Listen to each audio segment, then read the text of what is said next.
Back to the Market Mindset Podcast. Matt Lairden. Thank you for joining us today. Today we have Heather Famularo. She is out of Gilbertsville, Pennsylvania. She's with Realty One. I started the business in 1995, so like myself, coming up on almost 20 years in real estate and finance. She's a testament to the fact that there's no one specific way to be successful in real estate. And she's made the conscious decision to focus her energy on working with buyers. Not a big fan of social media. She has a small social media presence, but she's very, very big on staying in contact with her spheres of influence and past clients for referrals. And, they come back to her when they need to buy or sell a piece of property. So welcome today, a breath of fresh air, Heather Famularo, Realty One out of Gilbertsville, Pennsylvania. Okay, great. Hey, thanks again, people out there watching. Today we have Heather Famularo. She's out of Realty One, Gilbertsville, Pennsylvania. She's a 20-year veteran in the real estate business. She's going to share her area of expertise and her experience in real estate, where she thinks things are going, her area of expertise, how she gets clients. Heather, thank you for taking the time out of your schedule today. I know we had a little technical glitch. You look great. Thanks for joining us. Thank you. It's a pleasure. All right. 20 years. Yeah, I guess that shows my age, right? Well, no, not at all. You started when you were 5, right? Right, exactly. A 20-year veteran, you've seen so much. High interest Yeah. rates, high interest rates, low interest rates, ton of inventory, zero inventory. Crazy. And all the foreclosures I had to, when I first got in the business, I was pregnant with my firstborn, and I'll never forget, I had to go in to have him a month early, but it was the height of the spring market. It was so hot and it was so crazy back then. I remember when I showed my first house, I was it was like a slew of people walking in this house, and I came home and I said to my husband, I don't know if I want to be in this business. How long? I don't know if I can keep up. I was pregnant, and right. I didn't know. You heard back then it was a great mom job, and I'm like, I don't know if I can handle this. So I was one of 19 offers back then, and I didn't win, but it gave me an indication on where things were going. But it was so busy in '05 that the doctor yelled at me because I went in. It wasn't an emergency situation, but they said, you're losing some fluid. It's affecting the baby's heart rate. I need you to go to the Paoli Hospital. Meet me there in an hour. We're going to take the baby. So I call my husband and he goes, wait, what? I'm having my baby. We didn't know what we were having back then. Believe it or not, you didn't find out what you were having back then. So we didn't know. And so at the end of the day, I took my time getting to the hospital because I had deals that I was working on. I had I was in the middle of working all these deals, and I had to make sure everybody was okay. I had to go into my office. I had to hand stuff over to people. So I finally arrive at the hospital and they go, wait, we were expecting you like hours ago. And they go, what are you doing? I said, well, whatever. So I have my baby. It had to be C-section. Next thing you know, I have my laptop on my belly, laying there recovering, and I didn't stop. I've never stopped one day in 20 years. I love that. There's some agents out there that are interested in real estate, and there's those of us who are committed to real estate. You're the latter. You're obviously committed to real estate. 20 years. 2005 is when you started? Yes. So, I had to educate myself because right around then, that's when banks were lending people over value. And so the properties were, worth 300 or whatever, but they were giving them 310 or 320. So then, you're just graduating school, you're just learning the business, everything's crazy, you're trying to get used to it. And then you have to educate yourself on foreclosures and short sales, which was a whole nother aspect of the business back then, which was very, very common. And that lasted for a good couple of years. Then '08 happened and that was crazy. And it's just been fluctuating ever since. But never have I ever seen rates as low as they were, during that little bit of a stretch where we had like 7 years of, 2.5 to no more than 3.8%. That was pretty crazy. Yeah. And we would all just look at each other and say, how long can we ride this wave? Because it was a nice wave to ride during that time. Yeah. It was. Nice. I mean, taking it to a personal level, I had friends of the family who got 125% financing in 2007. Mm-hmm. So they were given cash at closing, and they bought absolutely at the height of the market. and then 2008, and it was crazy. So you got in the tail end of a really good market. How did you transition during 2007, 2000, or 2008, 2009? I mean, I guess the thing I can credit most of my success for at that time, because I ended up having another child within 13 months. They're only 13 months apart, the Irish twin thing. Then I had another one. So I ended up I had 3 kids that I had to raise because my husband's a corporate guy and he always left every day, and I didn't have family nearby. So I was on my own. So I had to figure it out. And I'll tell you, I just did. I bought a house on a cul-de-sac because I knew that I needed to let them run around and play while I worked, and they would do their thing, and mommy's over in the garage, with my laptop on my computer. And I remember people saying to me, they had remembered doing transactions with me because they're like, oh yeah, you're the mom who always has kids screaming in the background. I'm like, yeah, that's me, but I get the job done. So I just did what I did, I never had daycare, not one day of daycare, not one. They were just always with me. I taught them how to act when I had to show a house. I told them, how to help me and walk around, and they weren't like lunatics running through the house. But, most people were extremely, you know, if I said, listen, I have to take my kids with me to show this house, they were bringing their kids anyway. So I never really ever had a person say, no, you can't bring your kid to a showing. So they just went with me everywhere. And I worked for a company at that time. I don't know if anyone's ever heard of them. They're called everyhome.com. And I don't mind giving them props because I couldn't have been as successful as I was if it wasn't for them. They had like a really amazing website back then. And everybody goes on Zillow now and realtor.com, and that's kind of like everyone's go-to. Everyhome.com, at least in our area, was where everyone went to look for a home. And not only that, they gave you a credit back if you purchased a home through them. So their biggest thing was, number one, their website was so easy. And back then, not everybody was super savvy with, going online and Right, in right, those right. years, 08, 09. Nobody really did it like they do it now. Nothing was on your phone. You didn't have any of that. So back then, they would offer this credit, and it was a percentage of our commission would go back to these young buyers just starting out. And that was very, very helpful. And it really helped them get off the map. And I would just sit at home, raise my babies, and they would send me a house. They'd say, all right, this guy needs to see a house, go show it to him. And I'd show it to him, and I'd sign it up, and I'd get so I didn't have to market myself. You know what I mean? I really didn't. I stayed at home. Whatever lead came in from our website, they knew I was one of the big guns that could close it. And I went and I closed it, and barely even showed very many houses because I don't know. I just kind of, I don't know. I guess I was lucky.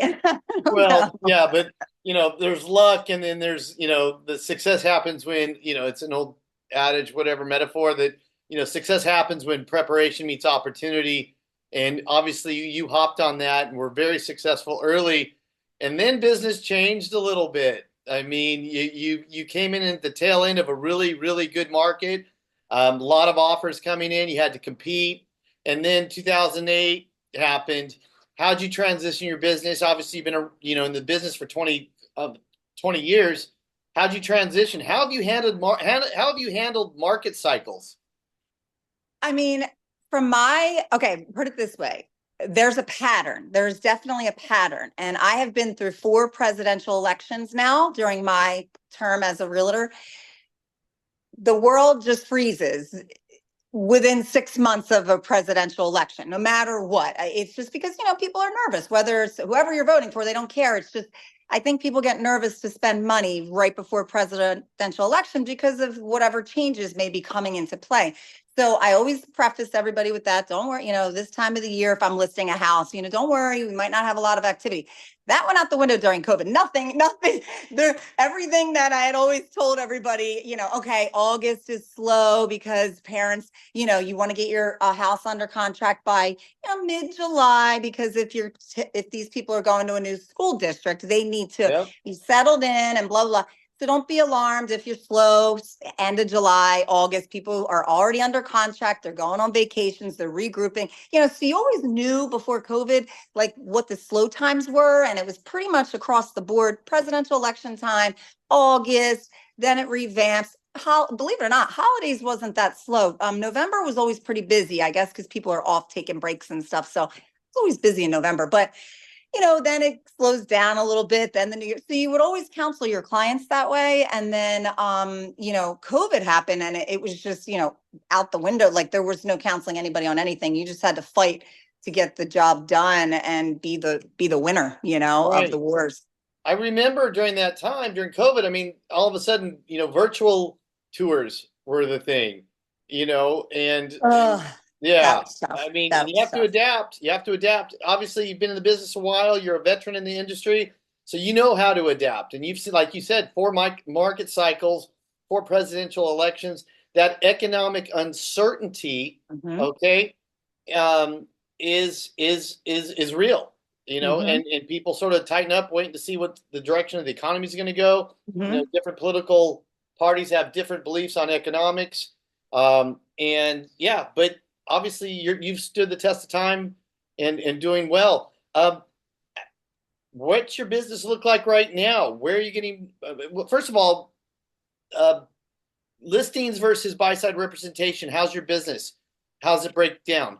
So not that I'm not an expert at listing, but I don't go after the listings. And the reason why, from my experience over the years, especially as technology started. See, I was old school. I used to pull out a map. If I had to show houses, I literally, and kids don't even know what a map is. I would sit on my living room floor. I would lay a map down, and I'd be real. I'm not real good at reading maps. That's one thing that's not my forte.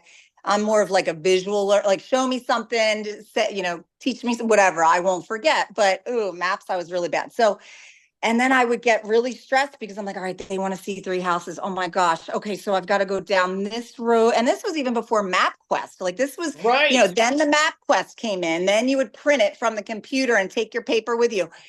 It would stress me out so bad if I had to show more than one house, because then they had to follow me to the next location. And there were times I got lost with them following me. It was awful. But, so I guess the fact that I'm old school, it does me a disservice nowadays, I would say, because I'm not one of the agents that are just getting out of school. They taught them all the techie stuff, how to be the social media queen and how to promote yourself. We we just didn't do it that way, and so it was really hard for me to try to transition into that world. I've tried, and I think I've done an okay job, but it's just really hard for me. So I tend to just do things the old school way. Like if I sold you a house 10 years ago, I stay connected with you through, happy birthday messages, automatic through my CRM. And then when they're ready to sell, they call me, and you hope that they keep that connection with you, and they trust you again to resell and get them into their new home. So that's kind of what my business has been. I don't go after the listings. I know everybody says, listings is where the money's at. But if you have a tough seller that doesn't follow your lead, and they don't, like, they're too internet savvy, they pay attention to all the stuff they read, and they're like, no, but this site says this and this site. And I'm like, yeah, but I'm in the trenches every day. I know what buyers are looking for. I've taken courses on staging. I know it all. So can you just trust the people that are on the ground with the boots on the ground? Because I know how it's going to turn out. So if you have a seller who's a little, kind of difficult, and they won't list the house at the price that you're recommending, and you have very many reasons on why it needs to list this way, and it'll sell fast if you do. If they fight you because they're trying to get top dollar, here's what's going to happen. That house is going to stay on the market now take COVID out of the equation, a Right. normal market. The house is going to stay on the market, 6 months. You're going to look like the idiot, but it's because you told him to list at 350, but he wanted to reach for the stars, he or she, and list for 395. You told him what was going to happen. They have to do a price reduction, which never looks good, because there's a reason for that. And then the Yep. buyer doesn't, so then here you are 6 months into it. Your sign was on that lawn for that long. She can't do the job. So it ruins your reputation. And then guess what ends up happening? They fire you. The next guy comes in, and guess what they do? They list it at the price that you recommended from the beginning, the 350, and it sells. And then it makes it look like I didn't do my job. I didn't do a good job. And the next guy coming in did the job. And so I just don't have time for people like that. I have time for the buyers that are going to follow my lead and listen to what I tell them to do. If you follow my lead, I will get you the house and we will get this house. But if you don't, I don't have time for people like that. No, I agree. I agree with you. I worked for a very prominent real estate coach for a while back, and he said the only worst thing than not getting the listing is getting the listing and then having it sit on the market without a sold sign on it, and you sort of become affiliated with not getting houses sold. And so what you're saying, yeah, and it really comes back to setting realistic client expectations. And it sounds like you've built that trust up with your buyers. And if they follow you, like you said, your boots on the ground. I mean, you have your pulse on the market every single day.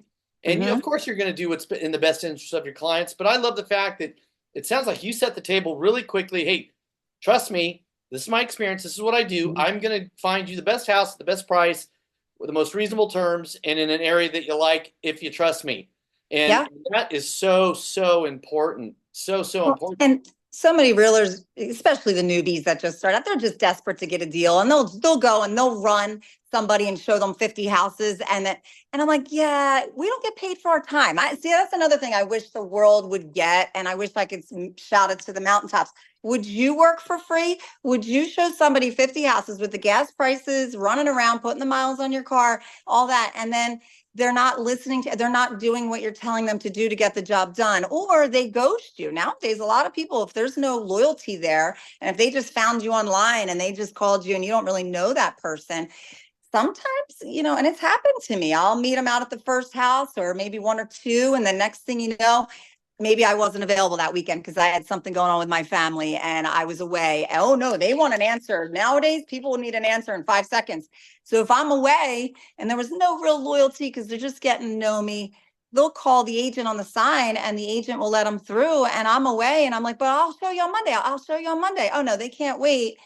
And then whoever in our state shows them the house, they're the one entitled to the commission. So then I lose out on something, and I just spent a couple Sundays with you away from my family. So I just don't, I don't have the patience, I guess, nowadays, now that I'm getting older, Well, I'm right there with you. I'm right there with you. So how important is pre-qualifying for you? So it depends on what market you're talking about. I mean, if you're talking about the COVID market, that rocked everybody's world. I mean, the first 6 months when they opened it back up to us, March of 2020, I was sitting in a continuing education class. Didn't know COVID was going on because I was in a class with no reports or anything. Went to the grocery store, saw everybody with their carts loaded to the sky, and I'm like, what is going on? Then realized everything was shutting down. So they would not allow us to do anything in our state from March until May. We weren't allowed to do anything, nothing, just talk to people on the phone and send them, information. So then when they opened it up to us finally, I mean, it was just so crazy.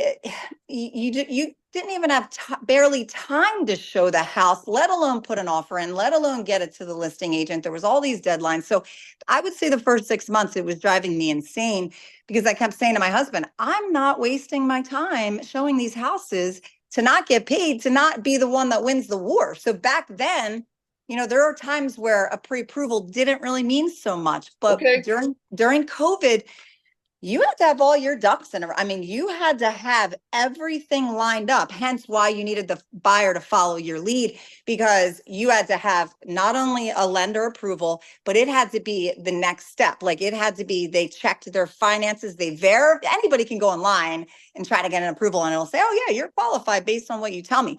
And that used to always work. But during COVID, it was, you needed a backup. You sometimes had to have your lender call the listing agent and say, yes, I'm verifying these credentials. They are good to go. So you had to really strategize and figure a lot out. And I felt bad for the new guys out there because I don't think they were able to get the job done because you needed the networks, you needed the experience, and you needed to be a good negotiator.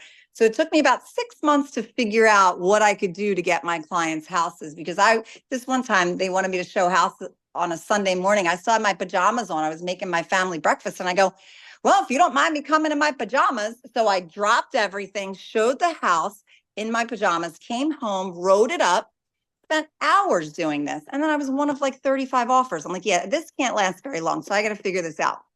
And I think what happened is you had to be really creative with your terms, over asking, all that good stuff. But I think having a good reputation with local agents really helped me, because I would get that call. Hey, Heather, we're deciding between yours and someone else's because I've done transactions with you and I know you're solid and honest and you're not gonna, you're bringing me a buyer. I know they're going to get to the table. So that really helped me too. But just the whole lending thing, everything had to come into play during COVID, but not necessarily other times of the markets. Yeah. I mean, I'm in Long Beach, California, Seal Beach, California, and we're still seeing, 10, 20 over ask, 30-day closes, zero contingencies, and crazy sometimes all cash offers. And and then on the, on the buy, and they're getting, like you said, 20, 30 offers still. And then on the buy side, you're going out and touring 20 homes, making offers, and you're some still in my market today, even with everything that's going on and the spike in interest rates, still 10, 20 over ask, 30-day closes, zero contingencies, sometimes all cash offers. How's it in your marketplace right now there in Pennsylvania? Going back to the cash thing, up until COVID, I was in the industry 15 years. I may have done 2 cash transactions in 15 years. Nobody shows up with a suitcase full of money. During COVID, that's the only way you could win the war. You had to, I never saw so many people coming out of the woodwork with all this cash. What was happening in our area, we were getting people we're kind of centrally located to Philadelphia and New York. Okay. So we were getting people who were selling and making because New York market, I mean, they're probably our average median sales price back then was probably about $350 was a starter home for our suburbs of Pennsylvania. New York, that was a little cottage for them. So they were coming out of Long Island, selling their house for 700-800, moving to here for something that's 3 or 4. So of course they had the cash. Of course they could go 100 over asking and beat everybody out. So it was really frustrating. And then they were just trying to squander out of the cities and out of the congested areas to be in a more rural settings to raise their families and get away from the whole COVID stuff. So that was just crazy because they were what was so sad about it is, a young first-time home buyer, young couple, maybe just graduated college, just starting out. They saved up about 20 grand. In a normal world, that's a good buyer and that would get a house. They would get a house. And it was so frustrating because so many nice young couples were getting beat up by everybody squandering and leaving the cities. And it was frustrating for agents, because we couldn't get our buyers' houses. So anyway, fast forward, we are not seeing what you are seeing. We are actually, all the veterans are all talking about it at meetings and stuff, that we're really happy that it's going back to somewhat normal. Like, believe it or not, we actually had a normal August where everybody's already under contract. They all are on vacation. School's starting soon. And I went, wow, this is crazy. I haven't seen that in 4 years. So that was nice. And we still are low on inventory. I think, that's been an issue for a long time. And I'm actually seeing like price reductions. I'm seeing price reductions. If I do put an offer in, I'm maybe one of 2 now, Okay. or I am seeing houses like maybe on the market for 2-3 weeks and then a price reduction. So, but that's a normal market. That's okay. Exactly. You know what I mean? That's okay. I want that to come back again, because then you don't have a gun to your head to go show a house and then have to put the offer in and stop everything in your world. You can actually schedule an appointment and say, hey, yeah, how about Saturday at 2, instead of dropping your whole world to go show it. So we're all kind of, happy about that, I think.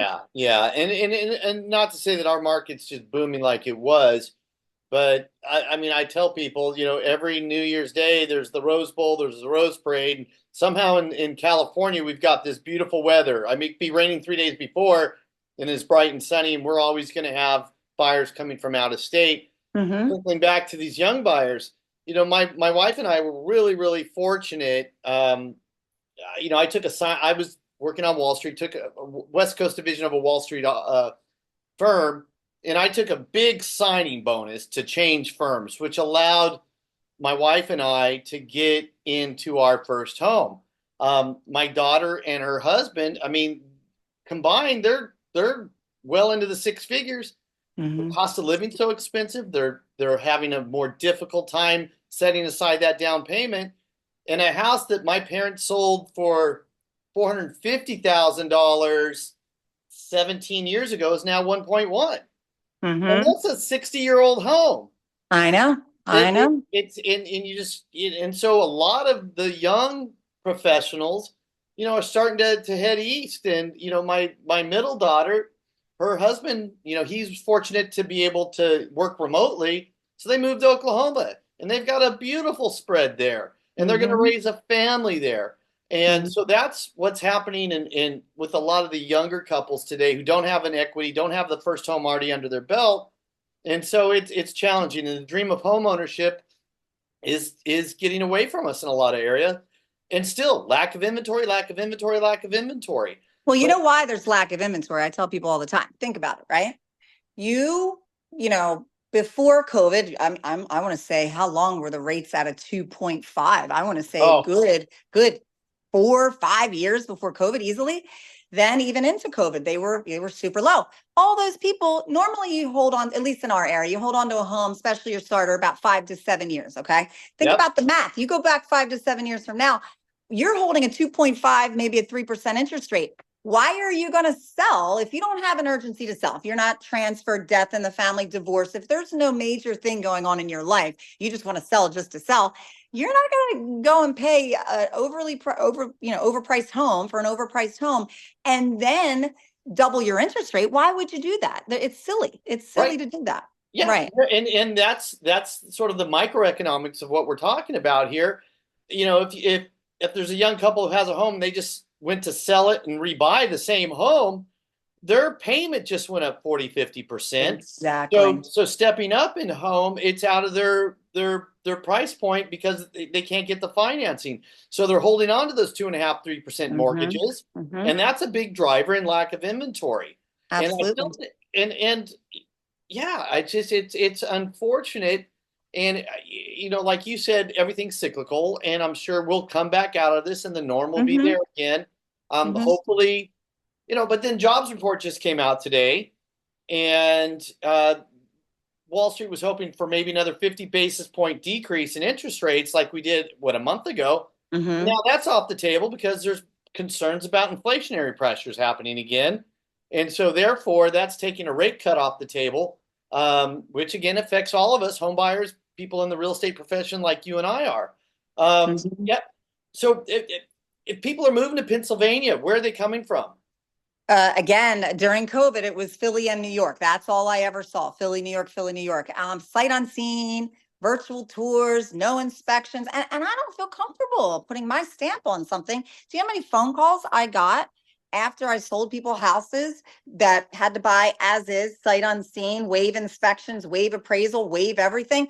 And they're like, Heather, the seller lied about they covered so many things up. And I mean, there was a lot of mitigations that went on after I sold. Thankfully, I never had to get involved in any. I just kind of led the horse to the water to help with the mitigation process. But it was crazy. And I said to my husband, all my career, I've never been in a mitigation situation, never had a buyer call me and say, they were crooked, they hid this, they bandaged that, they this, that. But when you're put in a position where you're forced to have to buy that way, I don't think that's very fair. And every single HUD, another statistic that I found, at least for me in our area, every single HUD sheet. So the HUD is the financial sheet, in case people don't know, at the end when they give the title company gives it to all parties, so you can look at your breakdown of what you're going to pay and what your final number is going to be in your mortgage and everything. Here, I don't think there was ever, it was kind of criminal. I don't think there was ever a HUD that I saw between 2020 and 2024. If you had even if you bought your house in 19, 19, that they didn't make $100,000 in their pocket, walked away with $100,000. And I'm talking people who only owned their home for about 3 years. Across the board, the profit was $100,000. And people were moving into trailers. They were moving into campers. They were moving into basements with their in-laws because I guess, and at the end of the day, it was smart. Take your money, take your $100,000 and run, and then we'll figure it out, figure out where to live. That was happening to a lot of people too. Yeah. It was crazy. You just funny. My daughter doesn't know the first thing about Thomas guides. And back when I lived with a Thomas guide on the the passenger seat. Yes. Now, Yes. Of the buyers that you're working with, how many of them, I mean, obviously you've got a book of business, you've got a great CRM, you stay in contact with all of your clients, which is just awesome. Um, how many of your buyers that are coming to you saying, hey, I want to buy, what percentage you think are already know where they want to live and already researched the neighborhood and already researched, price per square foot, neighborhood, schools, etc.? I mean, I can't really put a number on that because it all depends on their situation. Do they have kids? Do they want kids? Are they concerned? Most are always concerned about the school district, number one, if they are planning to have children. But I always tell young kids, if you're not planning to have kids for the first 5 years, you don't have to worry about schools because they're not going to be in anything until honestly, even until they get to later part of elementary, maybe 10, 12 years old. Do you really have to be that concerned about schools? So they have time if they want to move pretty much anywhere. Maybe the school district doesn't have the best rating. They have time. But I guess just with the internet and with all the research you can do and Google Earthing, you can Google Earth Yep. everything. You can zone in on even if you don't have a chance to drive by the property, you can drive by it in the sky, So really, I guess for me, at least, I just they end up saying, "Oh, Heather, we're looking for." It's all mostly job related and school related. I would say, Okay. With their children, yeah, Yeah. for the most part. I don't know what the mortgage was on your first property. We bought our first property in 1992, and I think our mortgage was like 7.5%. Mm-hmm. And we didn't. I thought that was great. It certainly How wasn't. about my parents were 18% in the 80s? They were in the double Yes, digits. So people like, were complaining about 8%. I'm like, that's crazy. right. Yeah. And yeah. So yeah, 7.5, 8%. In my world, what I grew up with, it was nothing, and then all of a sudden 2.5%. I'm like, you guys don't realize how great you have it, how Mm-hmm. great things are. That Even was at like 7%. free money for Yeah. free money to have that such of a low rate. Yeah, it's Yeah, crazy. but you're absolutely right. That's contributing to lack of inventory out there because people aren't leaving a 2.5, 3% mortgage to go to a Mm-hmm. 7.5% mortgage. Mm-hmm. And unfortunately, I don't see dramatic rate cuts coming. We talked a little bit about social media. What kind of presence do you have on social media, if any? I lose business that way. I've tried. I just don't like throwing up on people, and I know in this industry, you kind of have to, not that you have to tell everybody what you're doing every step, but you have to find your niche on social media, whether it's your brand, like I have this one lady in my office. She's amazing. She's in her 60s and, she's branded herself in her 60s and she's branded herself. Yeah. Facebook's the old person's social media, but it works for her. She's branded herself to, every Wednesday, she's Italian, everyone's Italian in her family. Every Wednesday, she finds these just quotes, but they're so funny. People actually, once she got, started sending them out regularly, everyone looks for these quotes who's connected to her. We look for our Wednesday. It's usually very funny, or it's like, Italian driven because of her nationality, or it's something to do with her grandkids, or her husband makes fun of her husband, but it's great. And we all love it. I never went down that road. And I know I missed the boat on that because I don't know how I could start that now, So I kind of definitely would be busier and probably have a whole nother aspect of business if I grasped it. But I Yeah, don't. and it's something that it's a necessary evil. We're embracing it as an organization. Mm-hmm. It's a little uncomfortable. Like you, I just don't believe in sharing everything about me. Mm-hmm. There's something about sure, be your true, authentic, organic self. But I'm sort of old school like you are. I'm transaction oriented. I'm gonna do a great job, but social media has its upsides and its druthers. But I talk to real estate agents all day long, on the podcast, and I've got a Green Beret, and he's like, social media, what's that? I'm going out there knocking on doors. I've got my military niche, being a veteran, and that's what he works with. He's got a landing page. Hey, here's my website. Get a hold of me, but I'll always pick up my phone. Yes. And so I think there's something for everyone. I don't think you can rely on social media. It's a people business, and you carry that confidence with you. We've got about a minute left. I'm sorry. I didn't realize. That's okay. I didn't know what time. No, Sorry I love it. I love you. it. I mean, I love it when these interactions go so fast and you're looking at the time like, oh crap. Yeah. Vacations. What's your next big vacation? So we have an RV, one of those Class A's that, when you pull Yeah. up to the Wawa, people think there should be like 75-year-olds getting out. And here we are, young, bopping out with our dog and our kids. And we have a lot of fun with it. We try to take the kids places. They're getting older now. One's in college and one's a senior. And I still have one in high school. But anyway, we just want to have fun and travel and take the Good. RV places and to be able to take the dog. I would love, my husband is 100% Italian. I would love to take the kids to Italy one day. I think that's Okay. my On my the bucket ultimate. list. Yeah, If yeah. people are moving to Pennsylvania, they need a really good real estate agent. How do we get a hold of you? I mean, I definitely have a Facebook business page. I do. It's Okay. just that probably my cell phone. Well, after we wrap this up, if you want me to put that out there as a sort of a donut at the end, I'm more than That's happy to. fine.